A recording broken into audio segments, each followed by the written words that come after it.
Hey guys, Chris Oak coming to you from the Man Cave. The Man Cave is where I do all my writing and some of my video editing as well. I edited Wounded right here. I edited Thought on Chain right here. Portions of Cowboy Lucky the Last Stand were edited here. But they're all written here. And this is where I work. So we're going to do some behind the scenes slash instructional videos slash tutorials, whatever you want to call it. Um, about what we do in production.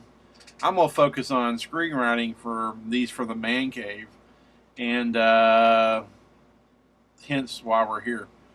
So, screenwriting. Let's start with this, and this will be a series of them. The first one, we're gonna tackle a word that no one likes.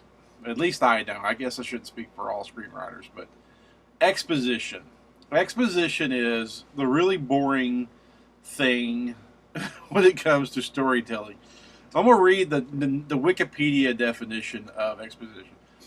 Exposition is the portion of a story that introduces important background information to the audience.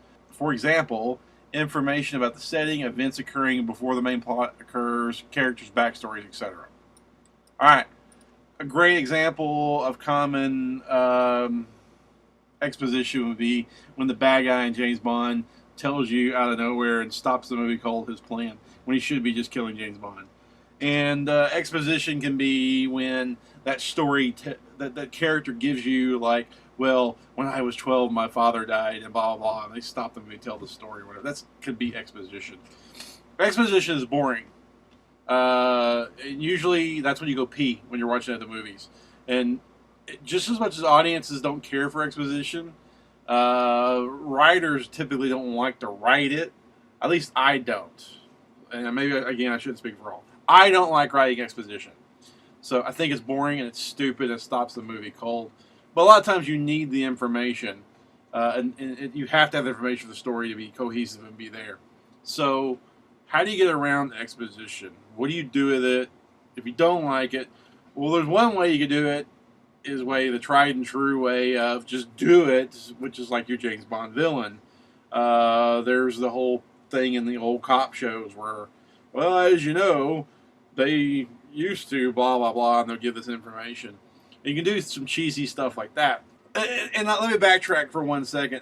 An example of a movie bogged down in exposition, to me, a great example of exposition just destroying a movie, was Tron Legacy. If you went and saw Tron Legacy, it was so slow and it was so boring. Even though it was visually great, it was perfectly visually made and had good performances for the most part.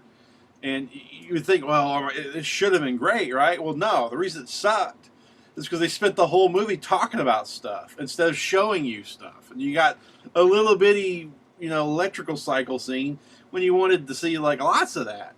Well, they just spent the whole time talking about exposition. That's exposition of just what happened to Tron, what happened to Flynn, what happened, and that really slowed down and bored the movie for you. So, what my favorite way of handling exposition is, I guess I would call it the Tarantino style, is either telling a movie out of order, non-linear storytelling, or to even chapter breaks is another one.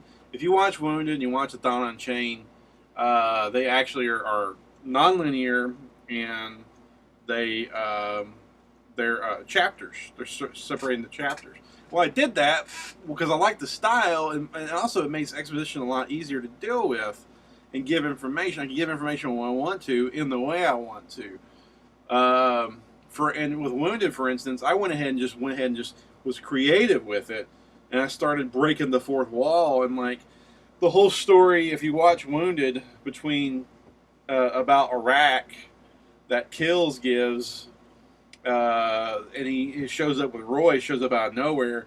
It totally breaks reality, but that scene was a creative way to try and give exposition and not be boring. So you had Kills breaking the fourth wall, and then you had Roy showing up out of nowhere where he shouldn't have been there. And another scene in that movie where he had exposition was when Eder, the cop, is already dead, and so is the girl, Jennifer, the girlfriend to kills. They're both dead, but kills breaks the fourth wall and is telling the story, and they show up and they're already dead. So it's totally, fictional that they show up. And the reason why I did that is to give you information and not make it be boring. It bogs down the movie. So that's a couple creative examples of how to deal with it. Another way, in a new script I just wrote called Domain, a horror picture, I chose to deal with exposition at the very beginning. So, in other words, there's a scene at the very beginning where you have this character gives this one big speech, and it just sets up everything you know right at the front. So I get it over with, and the way I wrote it, it tries to be artsy. It's like some artsy shots and stuff. So that was where, and once you got the information, you didn't need any more for the rest of the movie. You had enough there to keep you going. And the key point is, the point I'm trying to make, you take anything from this, tell your story through action and show the viewer the story. Show what happens.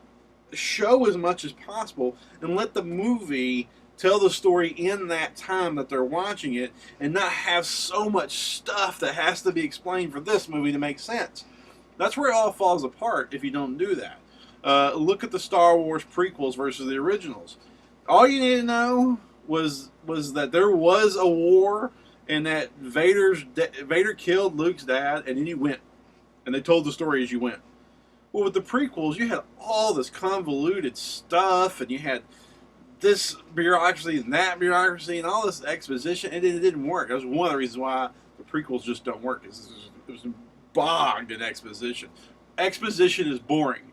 Limit it and find a creative way to tell what you do have to tell. That's my example of how to deal with it.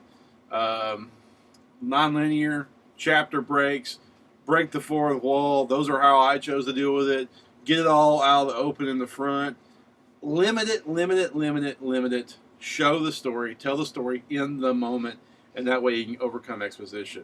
And great homework for you to do.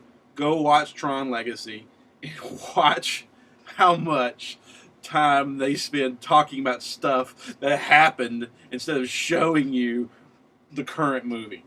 And you'll see why that movie is so boring. That's your homework assignment. All right. More screenwriting lessons coming up hopefully soon. So take care. Hope you enjoyed it. Thanks. Bye.